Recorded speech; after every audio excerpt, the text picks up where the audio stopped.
Ladies and gentlemen, fight fans all around the world, from the sunny Caribbean, you are watching What You Need. Let's get into our first set of results for the weekend fights, Friday, 11 September 2015.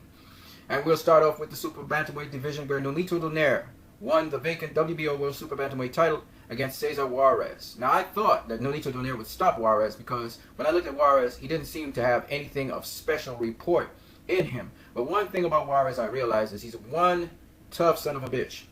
Now, Nonito Donaire started off, and the fight progressed up to the 6th round exactly how I thought it would go. And I thought he would get Juarez out of there. Juarez was knocked down twice in round 4. He reeled with some punches. You know, the left hook came in, the left uppercut, the overhand right, the counter to his jab.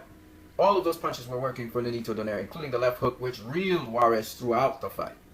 However, Juarez got used to his power, and Juarez started walking down Donaire after he twisted his leg in the 6th round. And the 7th, 8th, 9th, and 10th rounds, Juarez definitely took those. Donaire looked very sharp early on. He still looked pretty sharp. He had a pretty decent defense. But the one thing I faulted Donaire for was he did not go to the body enough. And Juarez was dogging him, really coming heavy on him. And at certain points in time, Donaire took some punishment against the ropes. Donaire was catching a lot of those shots and blocking a lot of those shots. But there were some particular headshots that Juarez hit him with.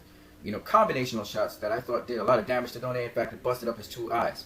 But Donaire at the end of round 10 responded to Juarez in a manner where he caught him with some body shots that Juarez didn't like, and he did not walk him down like people expected him to in the 11th round and bring the heat. And that allowed Donaire to outbox him and then also land some good shots on him, even though Juarez came back strong at the end of the round, the very last seconds of the round. In round 12, Donaire really showed his true championship form. He sucked down, and he was able to really land some nasty combinations of Juarez, and it looked like he was really trying to get him out of there.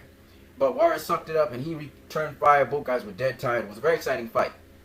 Now, some people say that Donaire doesn't look like the former Donaire of old. I disagree. I believe that Juarez was just a big, strong guy that could take Donaire's punches, particularly the fact that Juarez looked bigger than him.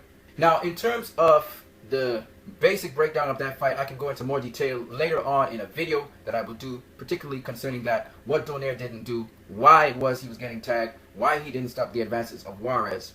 A lot of Mexican fighters, they're very hard to the head. They can take a shot to the head, but if you go down to the body where it's available, it makes a different story. And then Felix Verdejo, he had that dominant run-over win. He annihilated Jose Nilson dos Santos.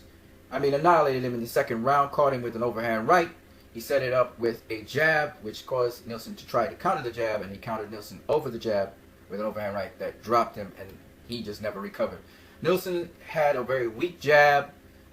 I thought he was a southpaw, but he turned southpaw in his last fight. He's actually an orthodox fighter. Verdejo looked sharp. He reminded me a little bit of Miguel Cotto, his movement and etc. Finally, Valentin Golovkin versus DeMarcus Corley. I can't really give you the results for that fight because, as far as I do know, that fight has not taken place. You guys have a great one.